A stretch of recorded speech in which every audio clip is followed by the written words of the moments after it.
I would like to welcome the Stubblefield family and Katie Stubblefield to the stage.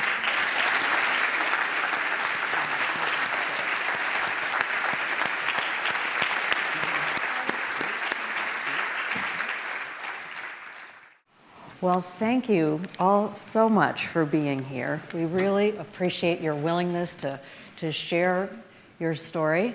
So I guess I want to start with what everybody wants to know. Katie, how you doing? I'm good. I'm happy to be here. I'm incredibly thankful to so many people that I'm here with all of you. Happy to be here. Happy to be here with all the folks that are here tonight. Well, why did you decide? I mean, this was you've heard, I'm sure, everybody talking about your bravery in coming forward, your willingness to tell this important story. Why did you decide that you wanted to do that? I want people to know how beautiful, precious, and wonderful life is. I want people to know how important life is, and that anything going on in your life, whatever it is, whatever kind of problem you're having, those problems are temporary. They are not permanent. There is always someone to go to who is there for you, and I have witnessed that firsthand. Just that your life is beautiful, and that to be concise, what she was saying is that life is beautiful, and that how important life is, and whatever you're going through is something that really ultimately is of the temporary nature. Well, so, I mean, that was one of the reasons that I know Katie had talked about wanting to ultimately help counsel kids who really feel pushed against the wall, Yes. who feel like they can't take it anymore. Yes. And your message to them would be what? What I have said, life's beautiful, life's precious. There's always someone to talk to listen, whether that be family, friend, teacher, sometimes even random stranger. There is always someone there for you to listen. Life is beautiful and precious, and no matter what, there's always someone to reach out to. There's a friend, whoever it might be. It might even be a complete stranger, as she said. But there's always somebody that you can reach out to and convey your difficulties to. So I wanted to ask you, Rob and Elisa, a little bit, because we see your journey in this documentary and in this story as well. And our photographer, Maggie Stieber, who you spent a lot of time with, did describe you as being a warrior for your daughter. Is that how you have felt, like a warrior on a battlefield going through something like this? I think at times, yes, because, March 25th, 2014, it is a parent, this wasn't a parent's nightmare, and Katie's life wasn't just broken, it was extremely shattered, and, when something's broken, sometimes you think, well, the doctors can fix that, but this was a lot more than broken. And there's nothing more precious than family and our kids. I think at times, we were, at first when it happened, I think I was in, shock. Definitely was in shock.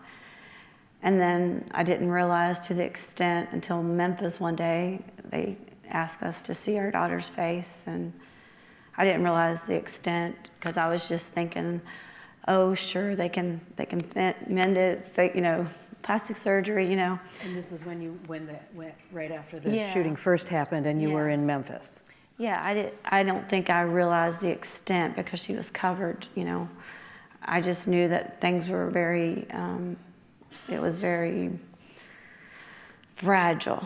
That might not even be the word I'm looking for, but extremely fragile, and we didn't know if she was even going to make it at that point. But then when we were getting to some more stability and we left the trauma and went to the step down in Memphis, there was hope. And then one trauma doctor mentioned to Rob and I one night about a face transplant. And you know, we knew about transplants, but I didn't know about a face transplant. And so Rob and I both kind of asked him what that was, but we were so new into the thing, right? He just briefly said, it's the only thing that I can tell you that will be able to give your daughter back life. And then he kind of turned around, looked at both of us and said, but if she would have to make it through so much to even, he said, I should have not even brought that up tonight, because this is in the early stages. But as things progressed, we read and educated ourselves as much as we could about what a face transplant was, but yes, we still didn't know.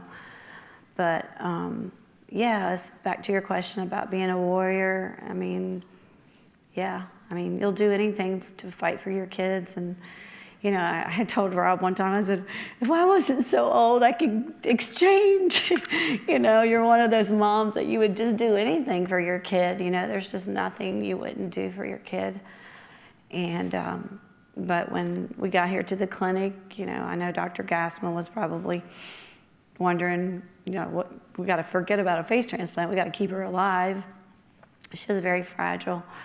But you know, as the weeks and months went by, and I think somebody was asking me yesterday how many days we were in the hospital that first year.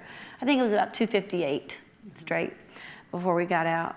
But you know, I guess we were warriors. I mean, I don't think we did anything that most parents wouldn't do. You would just, whatever you have to do for your kids.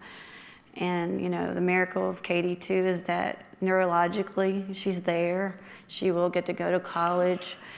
You know, we got to get that function back, that speech. We have a lot more to go, but we've come so far, and we're just so very grateful for the people that have gotten Katie to this point, that I feel like we've just had the team here at the clinic, you know, just the Metro people. There's so many people here that have gotten Katie to this point, and yet we still have a journey to go. We're not there, but we're so grateful, and we wouldn't trade. You know, she's here, and I can't imagine life without my daughter. You know, one of the things as I watched all of this unfold has struck me about all of you is this amazing resiliency, right? Just to keep pushing through. And you know, Katie, do you think you were brought up to be this resilient as you've turned out to be? Because of my parents, I just were strong people. My entire life, I've always wanted to be as strong as they are.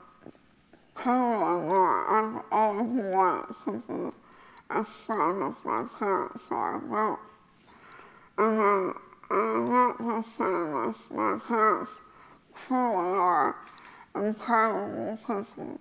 But some days I wake up and I'm like, they really love me. This is amazing to have two beautiful, loving parents who for almost 4.5 years have gotten us every day and taken amazing care of me day in, day out. And I'm forever grateful for my amazing parents. She's forever grateful for Amazing parents. amazing parents. Well, I would agree with that.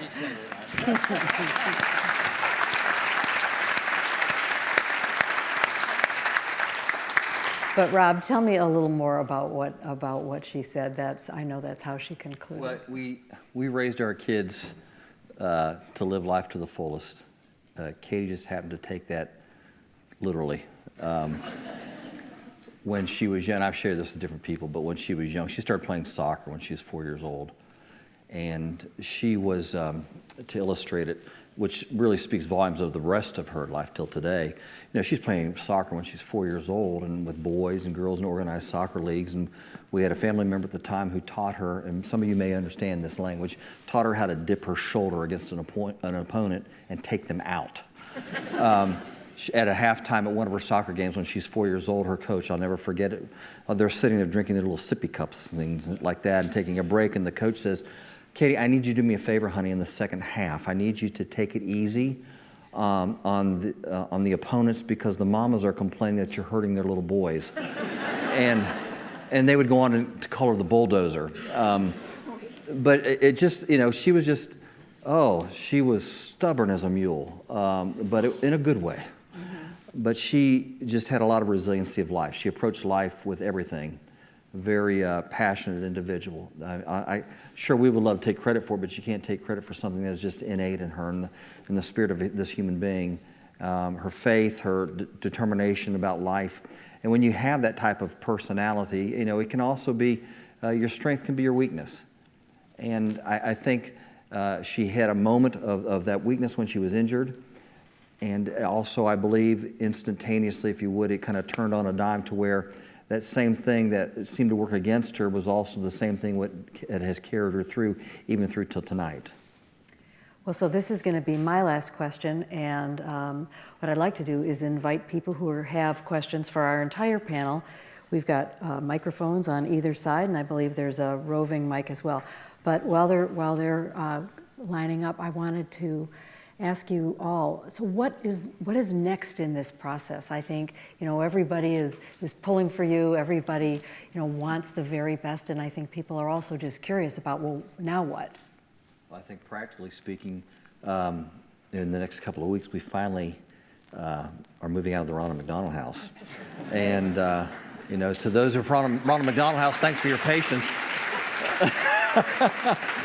They have put up with this, like I told somebody at a gathering a while back, we're just waiting for them to name a sandwich after us because we've been there so long. Just don't call it Big Rob instead of Big Mac. But it's you know, we're doing that. Katie's going on with care. I know Dr. Gassman, Dr. Papayan, the team are planning other ventures, surgically speaking. We're moving ahead with rehabs and things of this nature. But it's day by day, week by week, month by month to continue improving life. Well, let's thank the Stubblefields for their insights and their graciousness.